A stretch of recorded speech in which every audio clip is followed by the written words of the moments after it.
अस्सलाम वालेकुम रहमतुल्लाहि व बरकातुहू। मोहतरम, यहाँ पे थोड़ा नेट का इशू होता है, इसलिए ये सवाल मैं दूसरा भी कर रहा हूँ।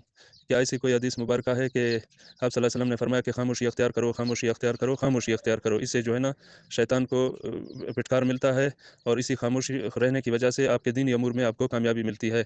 तो ये किस खामोशी के, अगर ऐसी वाक़ई कोई हदीस मुबारका है तो किस खामोशी के बारे में है? मतलब लड़ाई झगड़े में बंदा खामोशी में सब्र अख्तियार करे, वो तो बिल्कुल सब्र तो आप सल्लल्लाहु अलैहि वसल्लम ने भी सिखाया है कि जो मतलब असल जो पहलवान वो है जो अपने गुस्से पर काबू रखे। तो आप थोड़ा इस बारे में तफ़सील बताएँ, अल्लाह आपको जज़ाए खैर दे, बहुत शुक्रिया। बयान कर रहे हैं इन लफ्ज़ों के साथ। अस्सलामु अलैकुम वरहमतुल्लाहि वबरकातुहू। जिन लफ्ज़ों के साथ आप हदीस बयान कर रहे हैं, इन लफ्ज़ों के साथ कोई हदीस मेरे इल्म में नहीं है। अलबत्ता हदीस के अंदर ये बात मौजूद है कि जो खामोश रहा तो वो निजात पा गया। ये आपकी बयान करदा रवायत से मुताबिकत में है, तो इस खामोशी का माना मुजरमाना खामोशी नहीं है, यानी ऐसी चुप कि जहाँ हक़ का गला का घूँटा जा रहा हो, वहाँ पर चुप रहना तो दुरुस्त नहीं है। अलबत्ता फ़ुज़ूल गोई और उससे बेहतर है खामोशी, झगड़ा करना उससे बेहतर है खामोशी, हक़ पर होते हुए कई बार अपना हक़ छोड़ देना, खामोशी इख्तियार करना, अपने मामले को अल्लाह के सुपुर्द कर देना, ये दीन में मुस्तहसन है, ये खामोशी अच्छी है।